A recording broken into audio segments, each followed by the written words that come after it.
What if the calendar you live by was a lie? What if time itself had been weaponized, not by nature, but by empire? What if the Bible told a different story? A story hidden for centuries, a rhythm erased by kings, priests, and popes, a forgotten frequency buried in an old book from 1775, a frequency that could reconnect us with the divine and shatter everything you thought was real. This isn't just a historical footnote. This is a revelation that threatens the very fabric of modern timekeeping. Inside a worn 1775 King James Bible lies a quiet revolt. A forgotten truth printed in plain sight. March was once the first month of the year, not January. And the calendar? It followed 13 months, not 12. Even the weekly cycle is off. Sunday wasn't the end of the week. It was the beginning. Saturday, the seventh day, was the true Sabbath. This Bible doesn't whisper. It doesn't suggest. It shouts. And yet, almost no one hears it. Because this is more than a typo in time. It's a smoking gun. If the year used to begin in March, it wasn't just about aligning to spring. It was about spiritual synchronization, a divine recalibration with the cycle of rebirth and the natural order of creation. March, from the Latin Marchus, was sacred to Mars, the god of war. Not in the sense of violence, but of initiation, the start of something, a call to action, a reset in both nature and spirit. And the 13-month calendar wasn't superstition, it was alignment. Each month, 28 days, each cycle tied to the moon, the seasons, and the sacred geometry of nature. So what happened? The calendar was changed. The months were warped. The sacred rhythm erased, not by nature, by design, to confuse the soul, to sever our connection from the divine order, to replace cosmic timing with church doctrine and state power. Because when you distort the calendar, you don't just shift dates, you shift consciousness. And for centuries, we've been living inside that distortion, blind to the frequencies we were once tuned to. This isn't just about counting days. It's about reclaiming alignment with the divine. And it begins by remembering the forgotten first month. Why rewrite time itself? Because when you control time, you control the narrative. You dictate beginnings, you define endings, you set the tempo of human life. If March, aligned with the spring equinox, the Aries gateway, and the Hebrew month of Nisan, was the true start of the year, then every ritual tied to January 1st is a carefully planted illusion. January wasn't sacred. It was strategic. Named after Janus, the Roman god of transitions and duality, a figure with two faces looking forward and backward, the perfect symbol for a psychological split. They didn't just move the date, they severed the cycle. And what did they do to those who still honored the original rhythm? They mocked them. They called them fools, literally. April 1st, once honored as New Year's Day, became April Fool's Day. It was the empire's final insult. Mock the memory.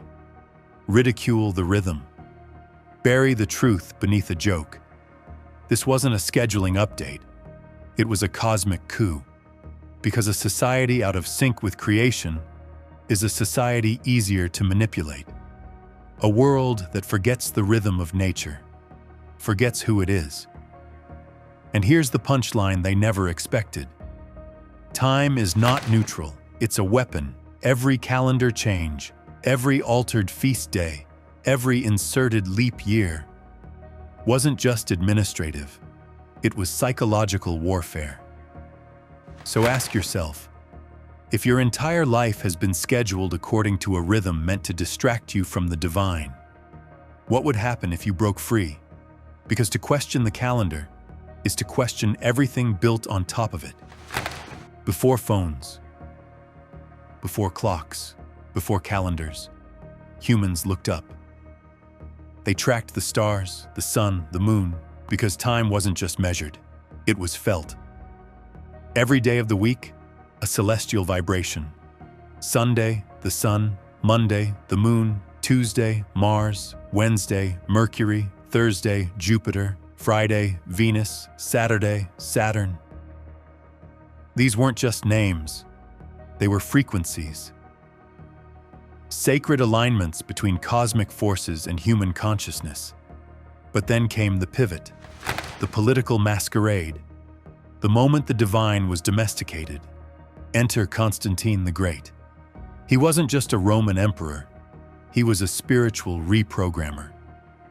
In 321 AD, Constantine issued an edict that shifted the Sabbath. From Saturday, the day ruled by Saturn, the planet of rest, discipline, and reflection, to Sunday, the day of the sun god, Sol Invictus. The new religion?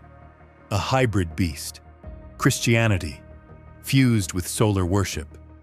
He legalized Christianity, yes, but he didn't liberate it. He absorbed it into empire. The sacred became state-sponsored. The rhythm became ritualized obedience. They replaced Saturn's depth with sun worship's dominance. Why? Because Saturn teaches limits, karma, boundaries, time. But the sun commands, the sun rules. By shifting the day of worship, Constantine didn't just change the schedule, he changed the spiritual frequency of an entire civilization. The result? A world out of tune. People praising one god on the day of another, unaware that the calendar they follow was born in betrayal. And once you sever divine alignment, what's left is a hollow shell. A culture marching to a rhythm they can no longer hear. This was never just about time. It was about disconnecting you from the sky. Because when you no longer know what day it is spiritually, you no longer know who you are. What's the most powerful form of control? It's not guns. It's not banks. It's not even religion. It's time.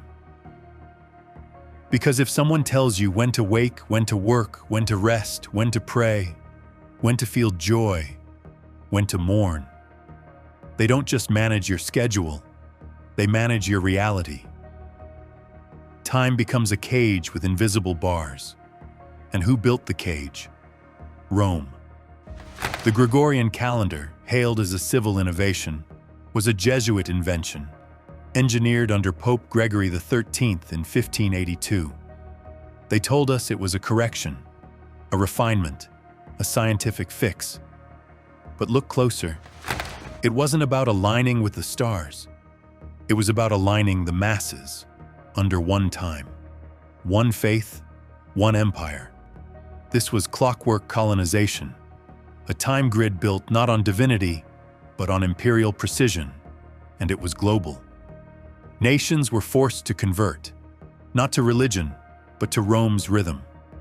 The rhythm of taxation, the rhythm of war, the rhythm of obedience, and the spiritual cost? Silenced. He shall think to change the times and the laws. Daniel 7:25. That wasn't a metaphor. That was prophecy, and it was fulfilled. Because when you alter time, you don't just rewrite history, you replace eternity. You reduce the soul to a cog. You turn worship into a deadline, and God becomes a date on a calendar. This is spiritual trafficking, your sacred rhythm sold to the highest bidder. So ask yourself, who benefits from a humanity that's always in a rush, always late, always chasing time, but never aligned with it? The answer is simple. Whoever owns the clock owns the people. What if the holiest holiday on the Western calendar was built on a lie? What if December 25th, celebrated as the birth of Christ, had nothing to do with Jesus and everything to do with imperial propaganda? Because here's the truth they never taught in Sunday school. The Bible never mentions the date of Jesus' birth. Not once. There is no verse, not a single line, tying the Messiah to December 25th. So where did it come from? The Roman Empire. That date was already sacred, but not to Christians, to pagans. December 25th was the climax of Saturnalia, an ancient Roman festival honoring Saturn, god of time and chaos. It was also the birthday of Sol Invictus, the unconquered sun god. So what did the empire do? It took pagan worship and dressed it in Christian clothing. It was the perfect Trojan horse, a seamless merger of sun worship and state religion, a way to unify the empire under one celebration without losing the allegiance of either side. And it worked. Now, for over 1,600 years, billions have celebrated a day that never belonged to Christ.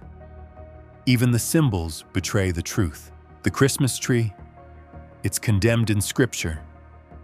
Do not learn the way of the nations, for the customs of the peoples are worthless.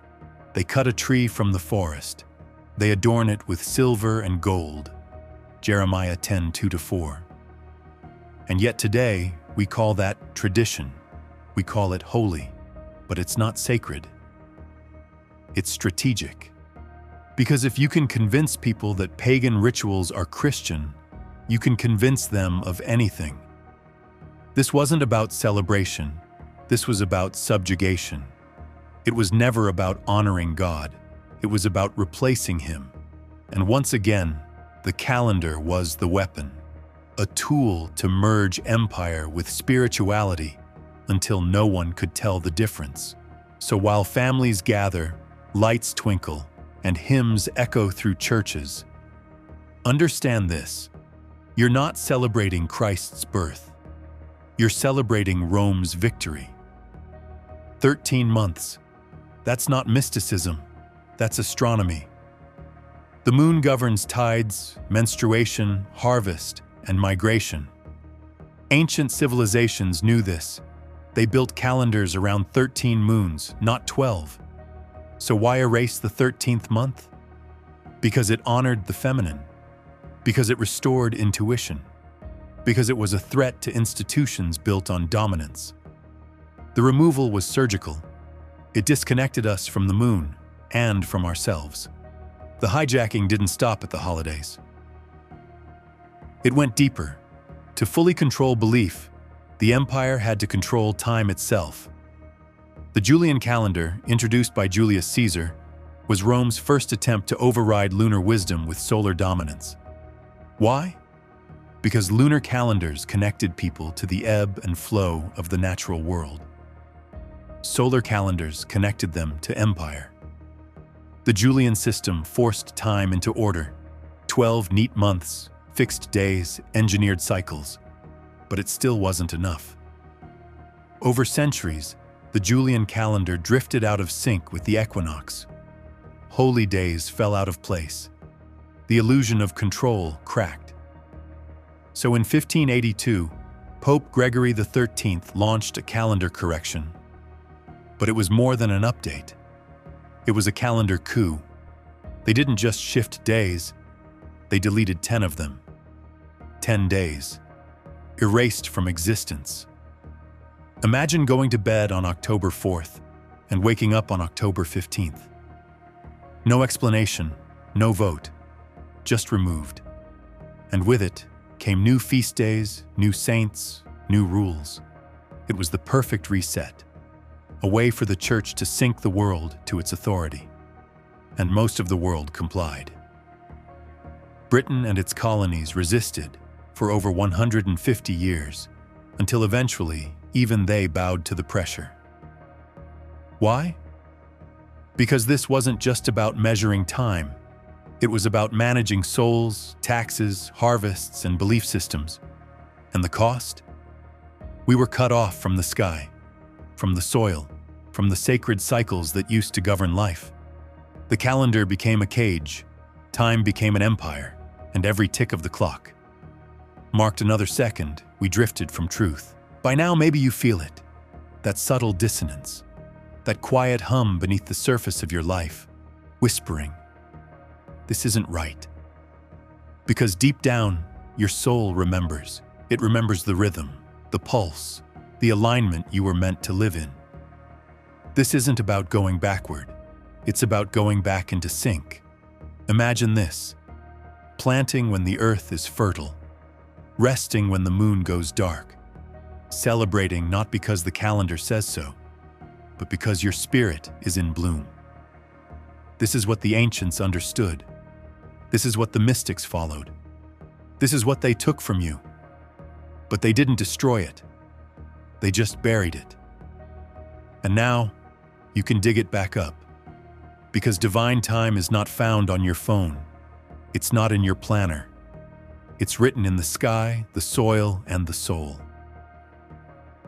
The universe still moves by a rhythm untouched by Rome, untouched by corporations, untouched by clocks. The moon still dances. The stars still whisper. The body still knows. So what if your anxiety isn't chemical, but chronological? What if your restlessness isn't weakness, but a reaction to living out of season? To hustle, to conquer time. But you were never meant to conquer time. You were meant to move with it. This is not nostalgia. It's a spiritual revolt, and millions are hearing the call. They're turning off the noise, tuning back in to lunar cycles, Sabbath rhythms, equinoxes, solstices, honoring the days not labeled by empire, but by essence. Because when you stop following the lie and start aligning with the divine, you don't just reclaim your schedule, you reclaim your soul. This is more than timekeeping. This is time healing. This Bible doesn't just challenge history, it exposes it. Because the deeper you dig, the more you realize. We were never given truth. We were given tradition. We were handed a script, written by popes, emperors, and institutions that feared only one thing: a humanity in rhythm with God. They taught us to worship dates, not divinity, to honor man's timing, not cosmic design, to follow rituals instead of the resonance of creation. We celebrated what they told us to, forgot what they erased, mocked what was once sacred, and we thought it was normal. But nothing about this is normal. Time was re-engineered, holidays were hijacked, sacred cycles were shattered, and for centuries, we've lived in a spell, a carefully curated illusion where time no longer reflects truth. It reflects control. But now, the veil is lifting, and here's the part they never expected. You're remembering. You're questioning why everything feels so off. You're noticing the rhythm beneath the noise. You're starting to see the system beneath the sacred. And that's where their power ends. Because time is not sacred, unless you make it sacred. Reality is not fixed. It bends to belief. Calendars are not truth. They're agreements. And agreements can be broken. So if something in you stirred while watching this, that wasn't just emotion. That was recognition. A signal from your higher self, calling you to reclaim the rhythm they buried. So don't scroll past this moment. Comment, share, tag someone who's still trapped in the illusion. Because the world won't change by force. It will change because you remembered. You remembered that time is not your master. The divine does not tick to seconds. And your soul was never meant to be measured by machines. You are the rhythm. You are the alignment. You are the timekeeper now.